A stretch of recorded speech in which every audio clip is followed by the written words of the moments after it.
For sure. So, Mo, I'll give you the first word as far as who for you is the player that is missing. Like who is the major outlier that should be on this list? And here I speak for the people because all three of us are in agreement with this one man. All the people are in agreement with this one man. Dwight Howard. Why is Dwight Howard not on this list? Dwight Howard now has a championship. He has the longevity over Bill Walton. He has the accolades over Bill Walton.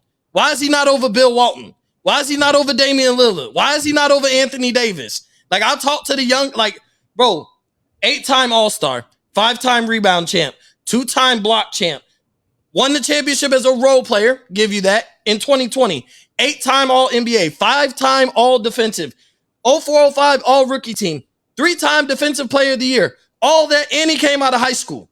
We're going to throw that out there. Made a finals appearance prior to actually winning a championship. We're going to throw that out there. Or LeBron James, by the way. Beat LeBron. Yeah. Beat LeBron James to get to the final and ran into none other than Kobe Bryant. What a terrible loss that is, losing to Kobe and Powell. You feel me? Like he had to get through LeBron.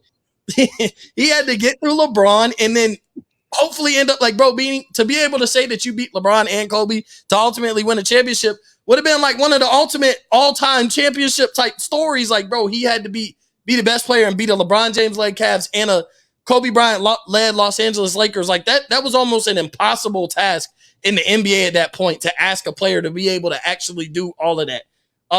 So everything that Dwight Howard has done, and to me, yes, it does matter that he came out of high school. Like, that's all a plus for all the type of success that he had coming out of high school. Granted, Kobe Bryant did it. Tracy McGrady had some success.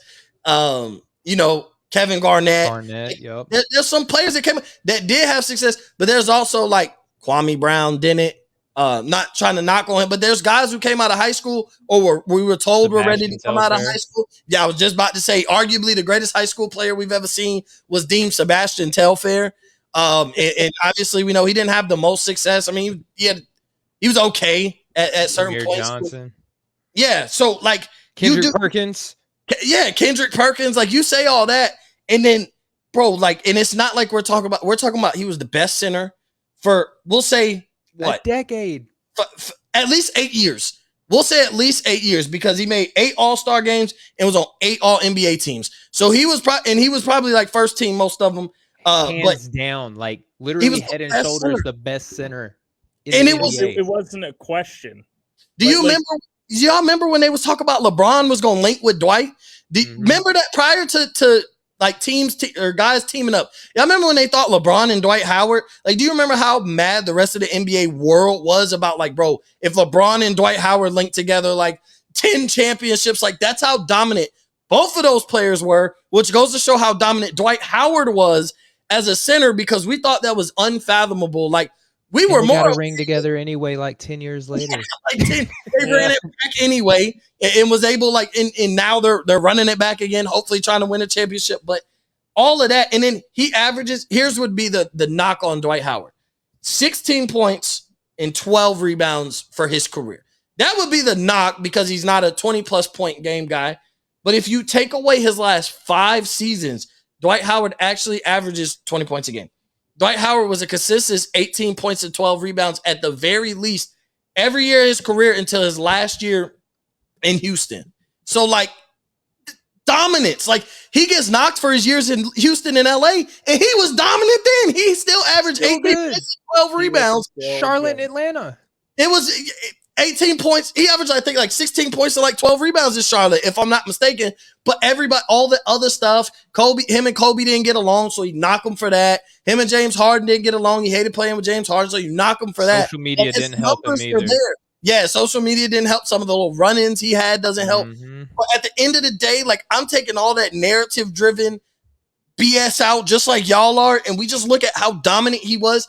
I said if Dwight Howard retired after he left Orlando, if he just played his Orlando years and retired, he still would be one of the greatest big men we've seen of all time. Now, granted, I don't have him in my top 5 as big men, but still, like, if you have him in that top 75, he's still one of them. Yeah, that is an like excuse. not having him in your top 5 when you have Wilt and all those guys. Like that's not a knock on him. Like, and he might not be top 10 as a center, but that's because back in the day, like centers were dominant at their position. So it's not a knock on him to say he's not top 10 in his position. But that's another thing. I guarantee you have Dwight Howard on your all-time list as a center higher than you have Damian Lillard on the all-time point guard list. Maybe not the power forward list with Anthony Davis. You probably have AD's a higher rated power forward all-time than. But with Dame Lillard, like I guarantee you, like Dwight's a higher rated center than Dame is a higher rated point guard. And the point guard is very strong as of recent, the past 20, 30 years. But the center has been very strong. Take out the past 10 years, like the center position has been all time, like probably one of the strongest positions of all time when you talk about how dominant that center list is. So I can't believe Dwight Howard's not on him. Like what is greater than having a 5-year stretch where you are the best offensive and defensive player at your position? Exactly. Like 5 years straight.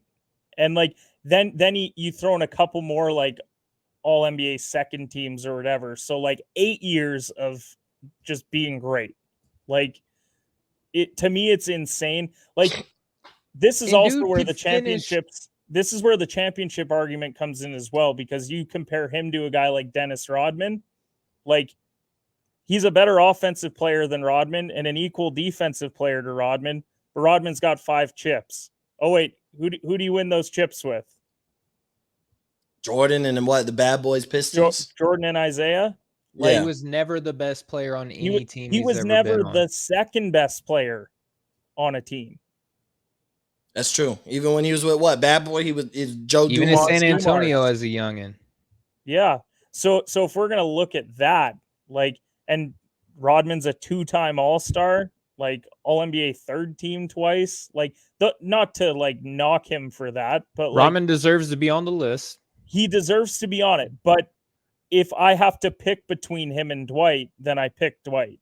Like if only one of them gets to be on, I take Dwight personally. Hands down. Yeah. And guess what? Y'all were talking about top 10s. How about this? Dude could finish by the time his career's done, because guess what? He's not over. He probably has it, what, 3-4 seasons, maybe? Yeah. Left, maybe. He could finish top 10 in rebounds and blocks all time. Like, that's great. He's already like at the door. He's like 12th and 13th, I think, respectively, at blocks and rebounds all time. And look how great that center position has been throughout the NBA. Like historically, like some of the greatest players, like we're arguing like what, Kareem, Shaq, Hakeem, Bill Russell, Moses Malone, like those are the type of centers we going, and we could go even farther down the list. Like, but as soon as you get to the end of those names, who's the next guy that you think